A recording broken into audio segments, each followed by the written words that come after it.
Բարև ձեզ, Ստեփան Գրիգորյան YouTube-յան ալիքի մասնակիցներ, ողջունում եմ ձեզ բոլորիդ։ Այսօր փետրվարի 28-ն է, մենք շարունակում ենք մեր աշխատանքը։ Դուք գիտեք, ես գտնվում եմ Եվրոպայում, 3-4 օրը մենք խոսացինք դրա մասին, վաղը կվերադառնամ Հայաստան ու անպայման ձեզ կպատմեմ այս այցելության մասին, մասնակցել եմ 2 կարևոր միջոցառումների ստեղ Եվրոպայում եւ մի քանի կարևորագույն հանդիպումներ ունեցել եմ։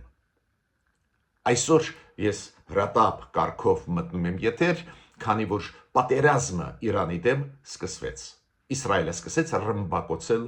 Տեհրանը։ Մենք ճիշտ ենք կանխատեսել, ձեզ հետ հիշում եք վերջի մի ամիսը շատ ենք խոսացել Իրան Միացյալ Նահանգներ լարված հարաբերությունների մասին ու ճիշտ կանխատեսեցինք, որ եթե այս ձևի մեծ քանակությամբ զորք, զինամթերք, նավատորմներ կոնցենտրացվում են Իրանի շուրջ, ռազմաբազաներում Միացյալ Նահանգների, Իսրայելի ծովերում նավատորմ Միացյալ Նահանգների ավելանում է, ուժեղանում է օրեցօր, ակնհայտ է դա պետք է ավարտվեր հենց պատերազմով։ Սկսվեց պատերազմ, դրա մասին անպայման այսօր կխոսենք անպայման այսօր նաև երկաթգծի, հայկական երկաթգծի զարգացումների հետ կապված եւ անպայման նորից ես կանդրադառնամ ներքին քաղաքականության թեմային։ Ես խոստում ձեզ տվեցի գրեթե բոլոր մեր հաղորդումների ժամանակ միջև ընտրությունների օրը, միջև հունիսի 7-ը մենք անպայման կխոսենք ներքին խմորումների մասին, որոնք անչափ կարևոր են Հայաստանի ապագայի համար։ Ով կընտրվի,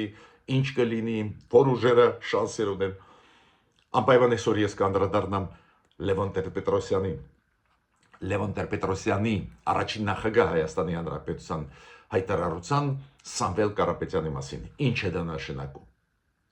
Ուրեմն սկսում ենք մեր աշխատանքը։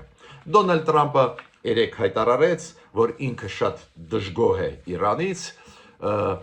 նաև հայտարարեց, որ Կուբան ուզած-չուզած իրանց կդիմի օգնությամբ, ինքը ասեց Կուբայում շատ ծանր է վիճակը, ոչ նավթ կա, ոչ գազ կա, ոչ ուտելիք կա, ուրեմն մեզ կդիմեն, դուք հիշում եք, Դոնալդ Տրամպը փակեց ճանապարհը Վենեսուելայի նավթի դեպի Կուբա, Կուբայում ճգնաժամ է էներգետիկ ծանրագույն, Կուբան շրջապատված է եւ օդը, ջուրը, ամեն ինչ փակված է, ծովերը Կուբայի հետ կապված, ուրեմն ծանրագույն վիճակում են ու Դոնալդ Տրամպը ասեց, որ ուզած-չուզած իրանք պետք է մեզանից բան խնդրեն, օգնություն խնդրեն։ Այս քաղաքականությունը բավական կոշտ Դոնալդ Տրամպի այն ռեժիմների, որոնք կան Վենեսուելայում, Կուբայում։ Բայց գլխավոր հայտարարությունը երեկվա Դոնալդ Տրամպի, նորից կրկնում եմ, հայտարարություն կապված Իրանի հետ, որ ինքը դժգոհ է Իրանից, Իրանը չի հրաժարվում միջուկային ծրագրերից։ Ոչ միայն միջուկային զենք ստեղծելուց, այլ միջուկային ծրագրերից։ Դուք գիտեք, Միացյալ Նահանգները պահանջում են, որ ընդհանրապես Իրանը հրաժարվի հարստացնել ուրանը, ընդհանրապես հրաժարվի ինչ որ նույնիսկ խաղաղ նպատակներով օգտագործել միջուկային էներգետիկան, նույնիսկ ու ճնշումը գնում է, համբերությունը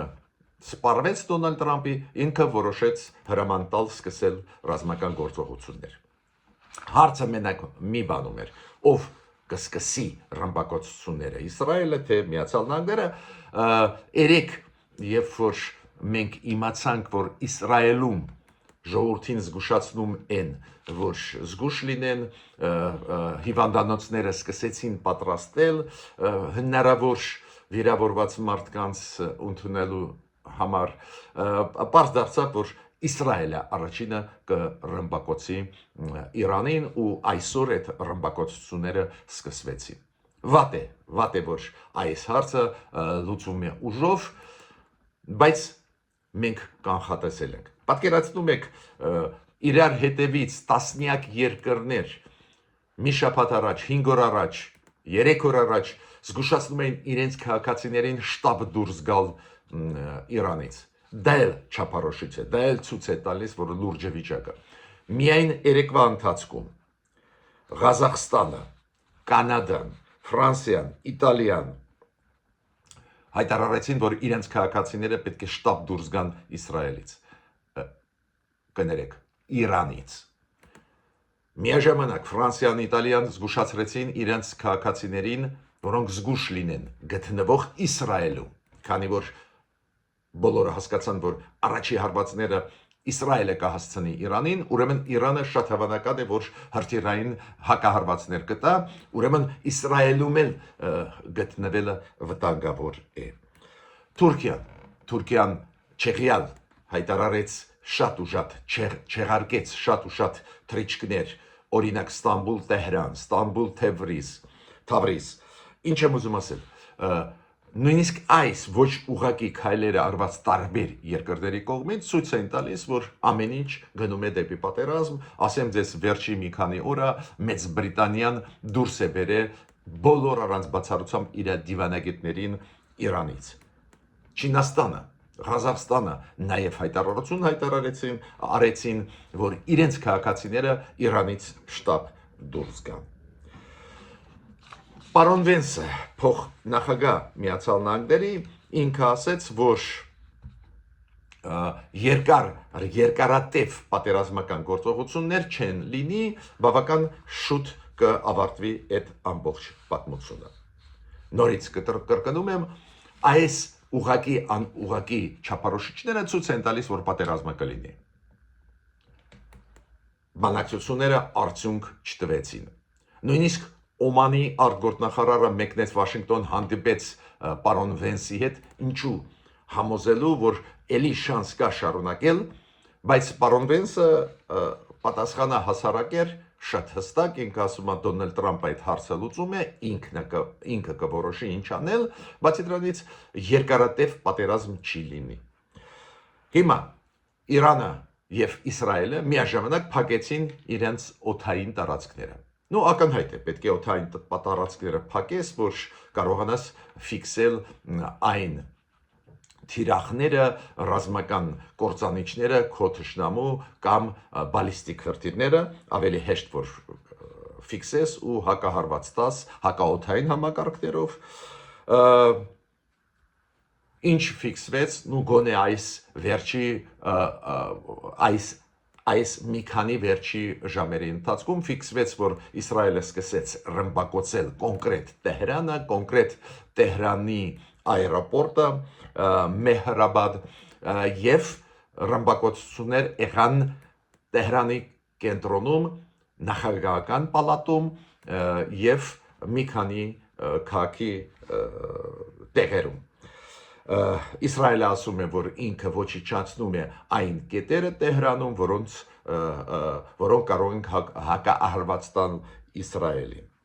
Իսրայելը նաև հայտարարեց, որ դա համատեղ օպերացիա է Միացյալ Նահանգների հետ եւ ինչքան հասկացա, Միացյալ Նահանգներն էլ ասեցին, որ այո, դա համատեղ օպերացիա է։ Այստեղ պետք է գումարել մի բան էլ, ուրեմն ռազմական փորձագետները հաշվարկ արեցին, պարզվեց, որ միայն վերջի ժամանակներս Իսրայելի եւ Միացյալ Նահանգների ռազմաբազաներում Մերձավոր Արևելքում կուտակվեցին 700 ռազմական ինքնաթիռ։ Դրանց մեջ մտնում են 500 կործանիչներ։ Ինչ եմ ուզում ասել, այս կուտակումները նաև ռազմական նավատորմի Միացյալ Նահանգների Հորմուզի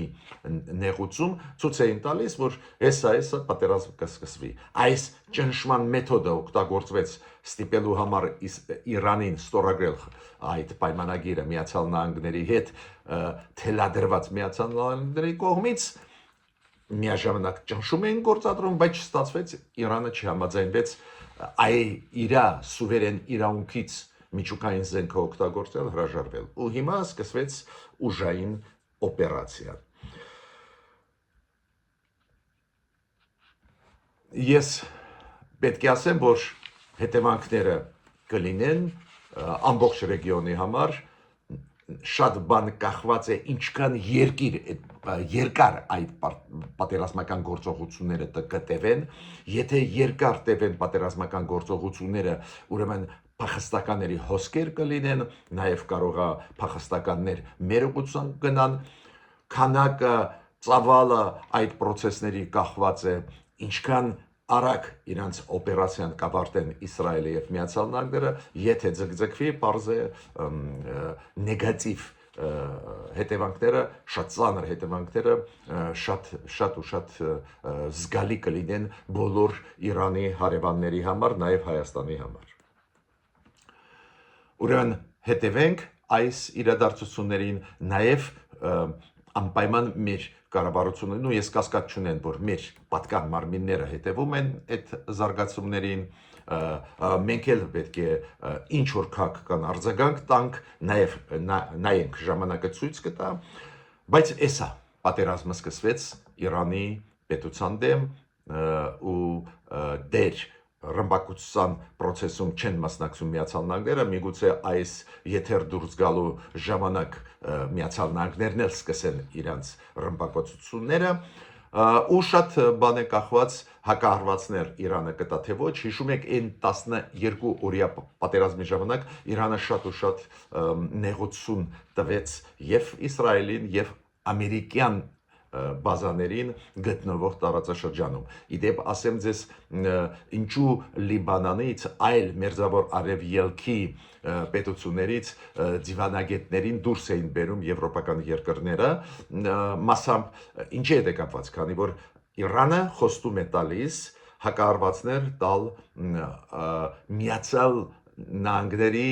բազաների վրա, հարվածել այդ բազաները գտնվող Քաթարում, Բախրեյնում, Սաուդյան Արաբիայում, դա է պատճառը, որ նաև ստեղ վախեր կային, ոչ միայն պատասխանը Իրանը կտա հարվածելով Իսրայելի, ասենք, ռազմական օբյեկտները։ Մյուս թեմաներից ուզում եմ կարճ խոսել, շատ կարևոր թեմաներից, դուք գիտեք ամսի 27-ը փետրվարի, դա Հայաստանում, դա Սումգայիթի ջարդերի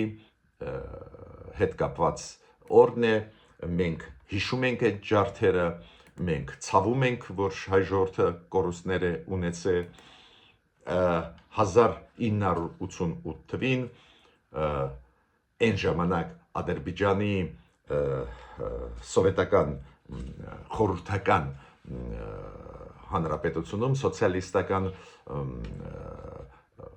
խուժանը ոտի բարձացավ ու հարձակվեց հայերի վրա ապրող Ադրբեջանում,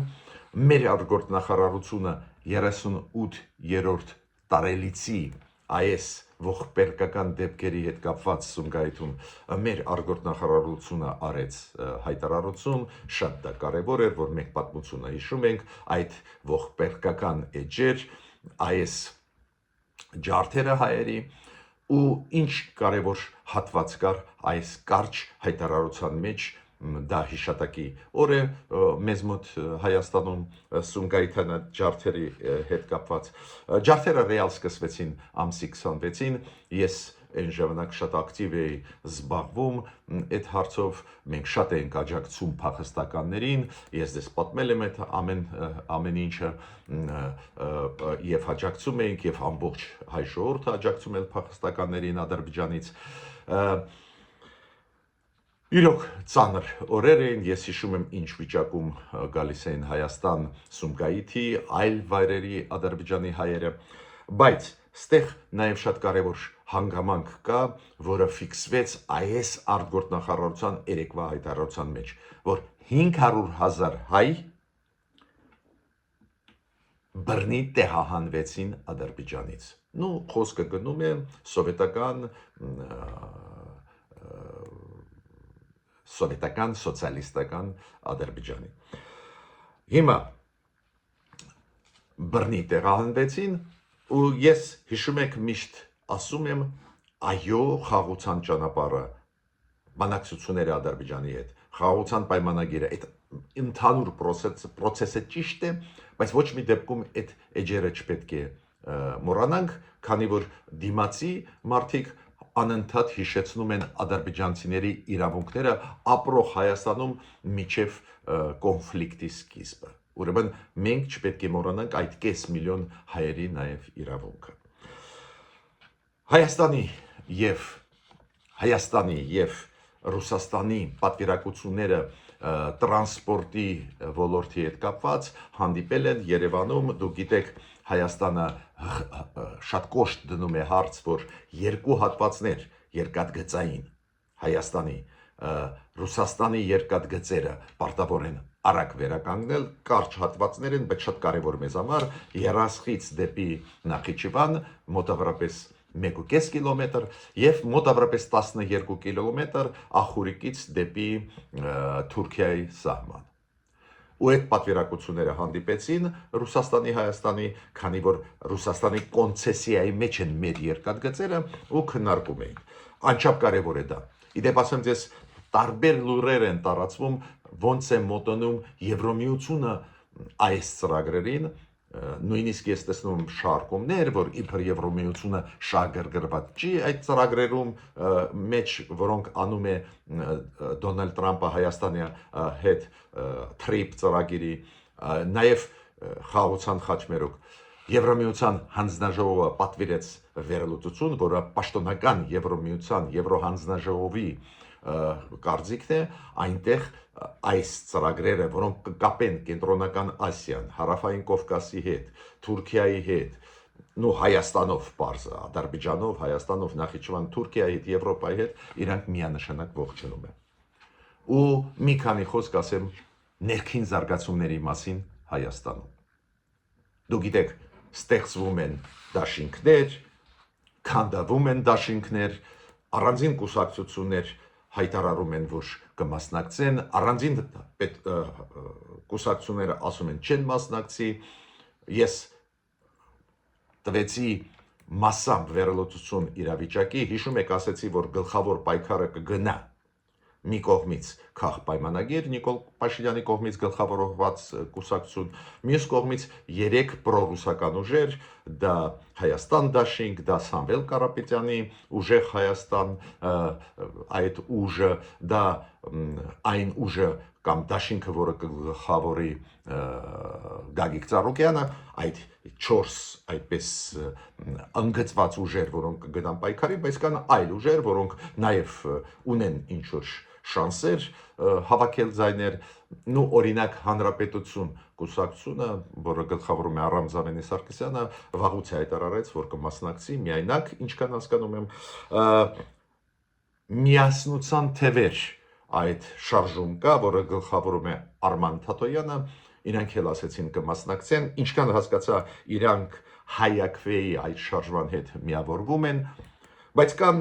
ուժեր, որոնք չհասցրեցին միավորվել, քանդվեցին, կամ կան ուժեր, որոնք ասում են, որ չեն մասնակցի, օրինակ հայրենիք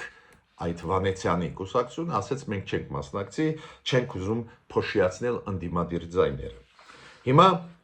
Լևոն Տեր-Պետրոսյանի հայտարարությունը։ Լևոն Տեր-Պետրոսյանը արեց հայտարարություն, ասեց, որ երկար ժամանակ բանակցություններ էին գնում ամիսներ ու չստացվեց ընդդիմությանը միավորվել։ Ու ուստի ինքը ասեց, որ մենակ մեկ ուժ կա, որը կարող է իր շուրջ միավորել ընդդիմադիր դաշտը Հայաստանի, դա Սամվել Կարապետյանն է։ Բացի դրանից ինքը ասեց, որ դա քաղաքական մենակ process չի, միավորումը, ընդդիմության, դա ազգի փրկության ճանապարհ է։ Գոված Սամվել Կարապետյանին բարի խոսքեր ասեց իր մասին։ Ինչ է դա նշանակում։ Գիտեք,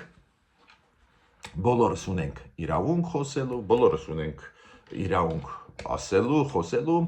բայց ոչ ոք չի մտածում դրա մասին, որ Սամվել Կարապետյանը իրավունք չունի լինել, այսօր գոնե եղած սահմանադրության համաձայն վարչապետ Հայաստանի, ինքը իրավունք չունի գլխավորել ցուցակը, ուրեմն այստեղ խնդիր կա, իրավական լուրջ խնդիր կա։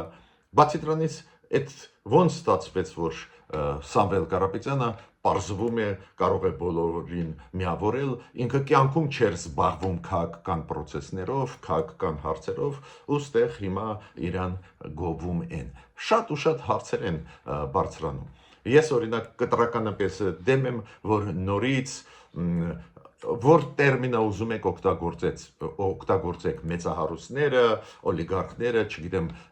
նորից ակտիվ մտնեն քաղաքական դաշտ, ուրեմն ստեղ խնդիրներ կան,